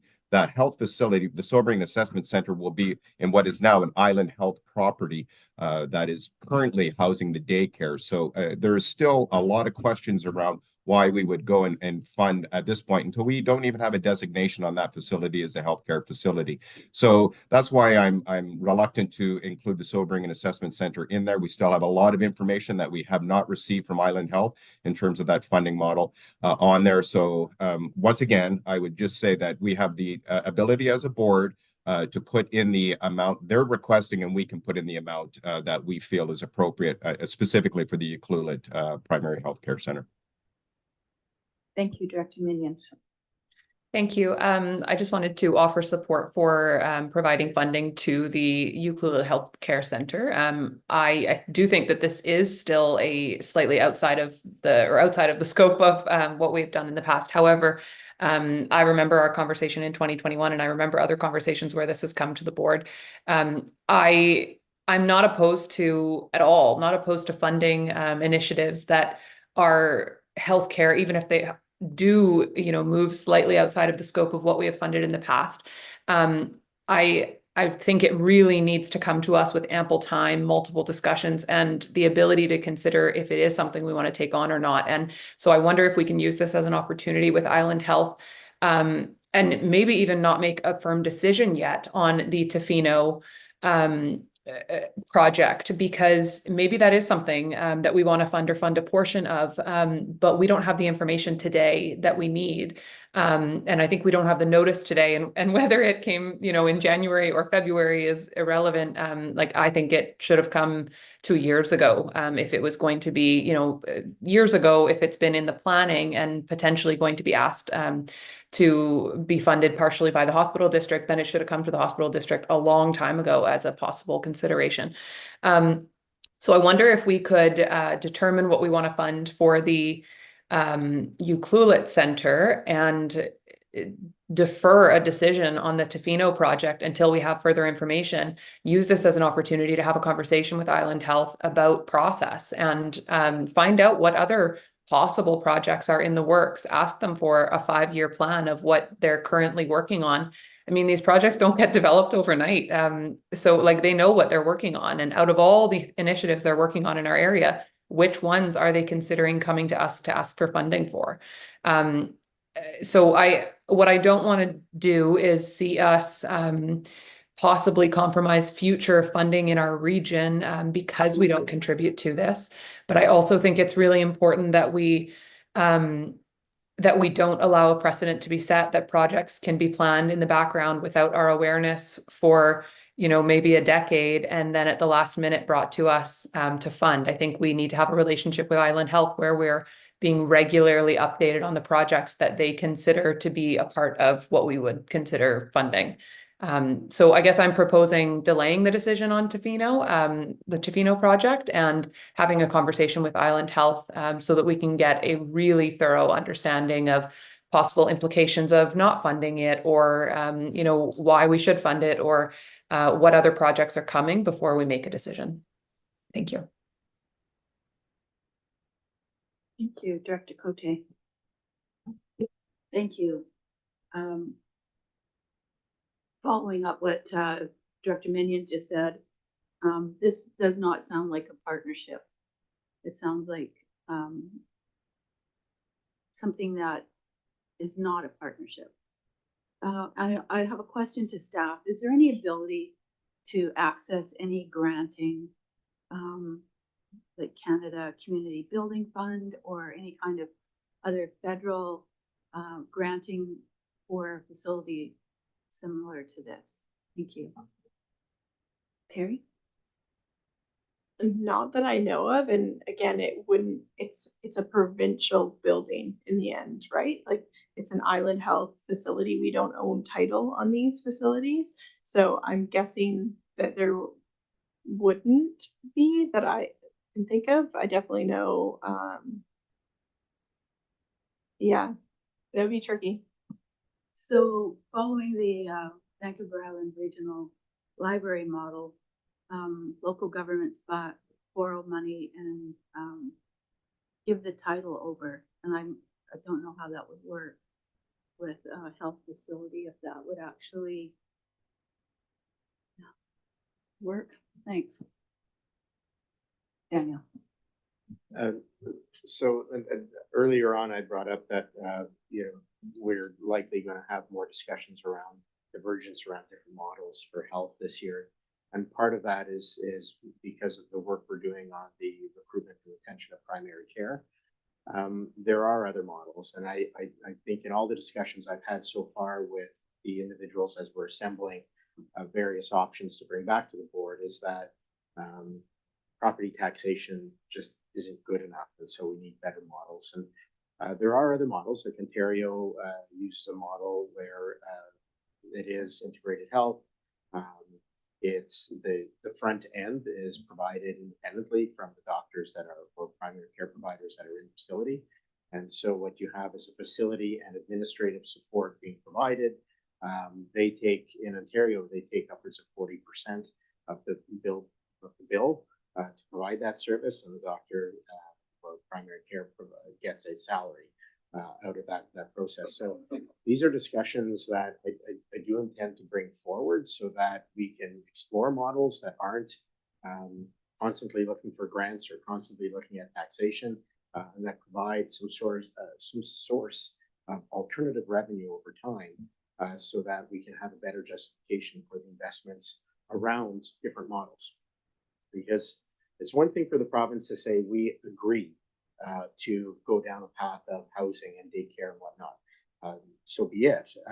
They may just as easily take that away next year when they don't like that model and say we're not going to do it. And I think if we ourselves endorse a model, it'll have to come through our discussions, strategic planning and making policies. But then it's important to be able to back that philosophy with a model that we agree will actually be able to generate the revenues to support that. And right now, our model is really one that is dependent on grants or the province, and property taxation alone just doesn't cut it when we get into the size of investment required for Dr. Minions, do you have another question or comment? You have your hand up. No, I don't. I'll put my hand down. Thank you. Any other questions or comments? Dr. Sega? Thank you. Just another comment. Historically on the West Coast, there were many federal installations, and certainly the hospital used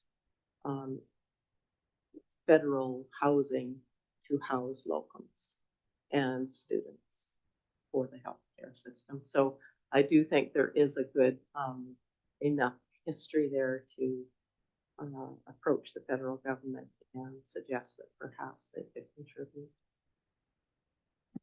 Thank you. Director Boyko, then Director Steer. Go ahead, Director Boyko. Thank you, Chair. I just want to circle back to the question that I asked while the Island Health representative was there, but what in our current budget numbers that we're seeing is allocated for these two projects as of right now, the numbers that we've been publishing and been discussing for the past couple of weeks. Thank you. Terry? Okay, so there is nothing technically assigned to these projects. However, there's a reserve contribution of $1.631 million to go into that Tofino General Hospital reserve. So there's $1.6 million that we could use as actual funding or to support the borrowing costs of this project. So we could add, like I'm hearing, maybe just support right now for the Ucluelet Health Center, so we could completely add the full 40% through a combination of direct grant to them as well as a portion of borrowing, and get them that without raising the taxation level. Thank you. Just a quick follow-up there. When you say 1.6, is that an accumulated surplus over several years, or is that an annual contribution?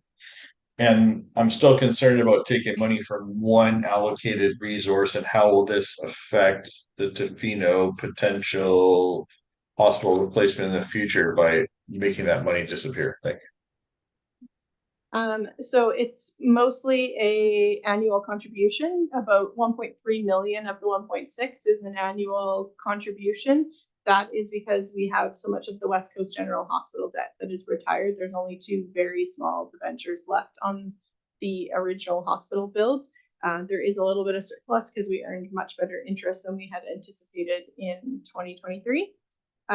In terms of the Tofino General Hospital, it will not stop or delay that project. It would just be the amount of borrowing that we are going to need to have in order for that project to receive or to proceed. And then obviously the interest and borrowing costs associated with that would be additional, and instead we're not earning interest on the money we're earning, or we're putting aside in advance, but we'll be paying interest.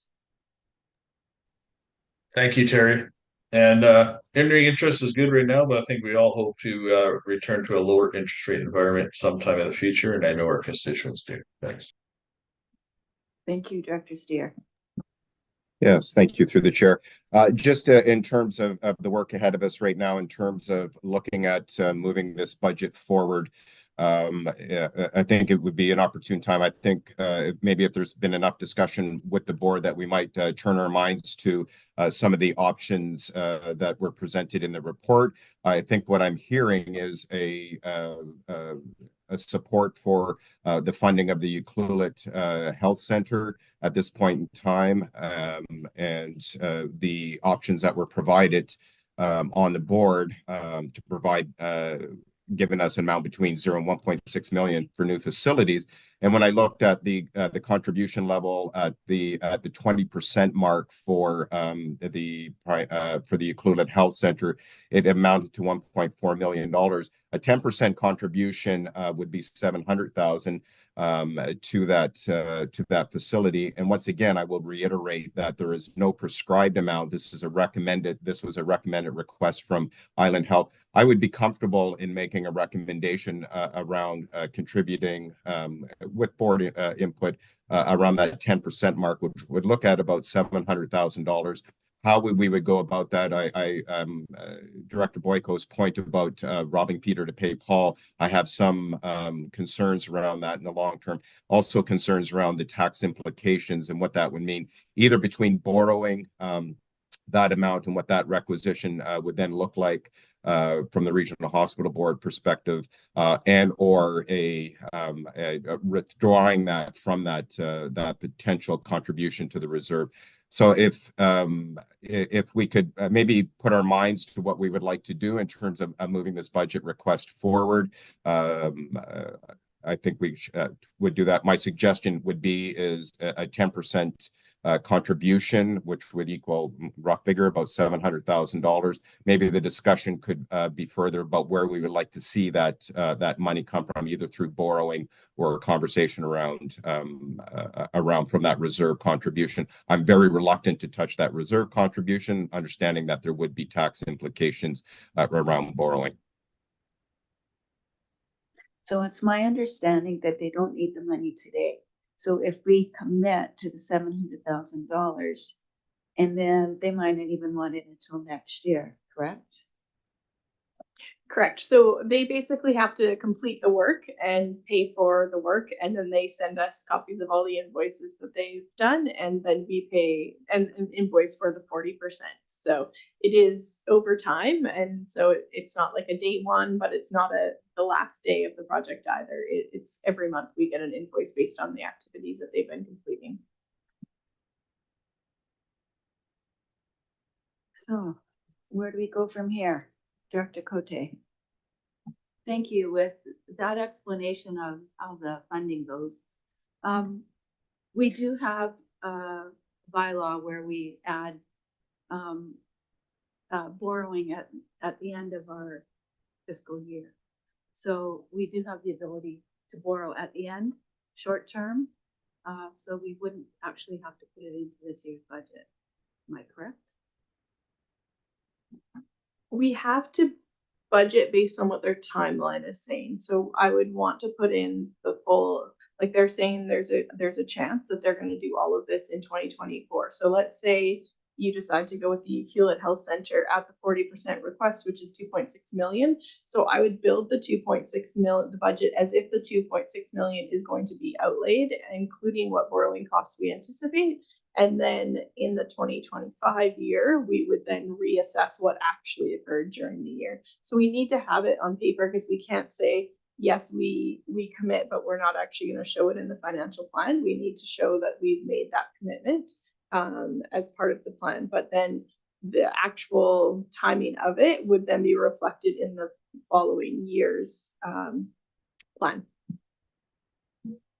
But we don't know what we're going to be committed to.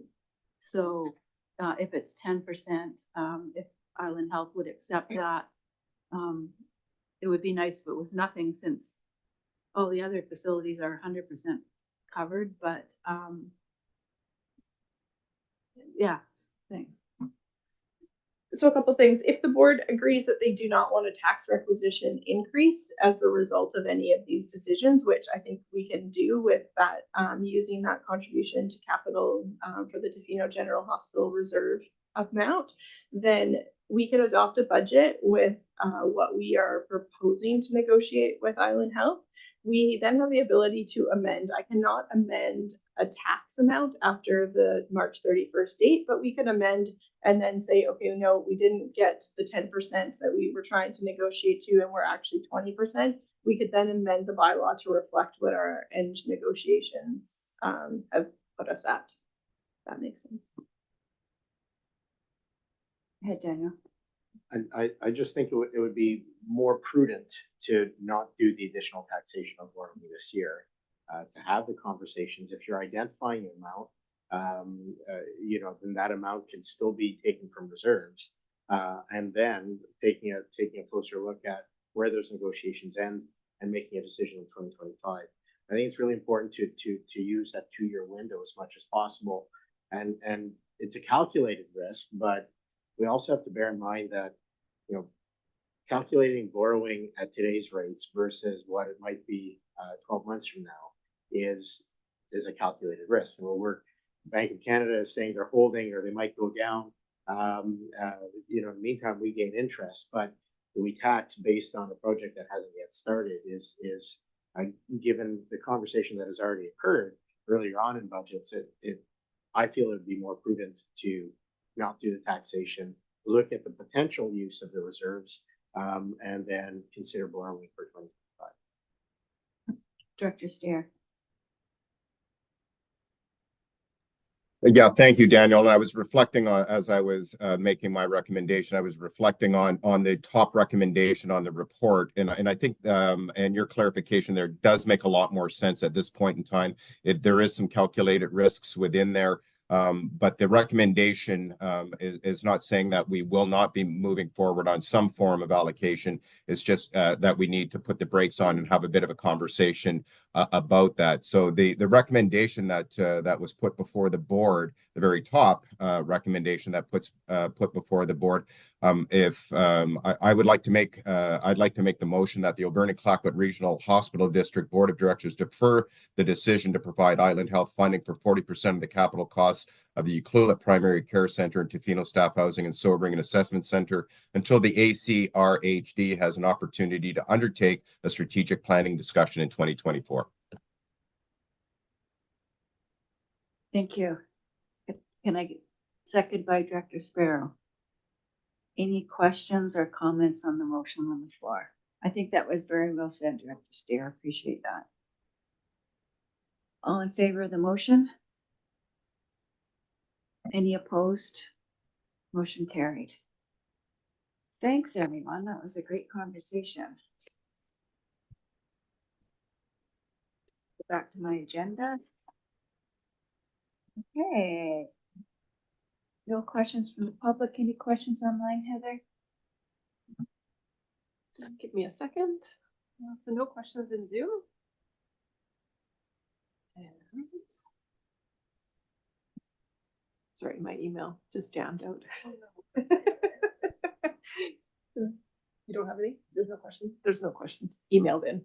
Thank you so much. Could I get a motion to adjourn, please? Moved by Director Ross, second by Director Sparrow. All in favor? Any opposed? Motion carried. No, isn't.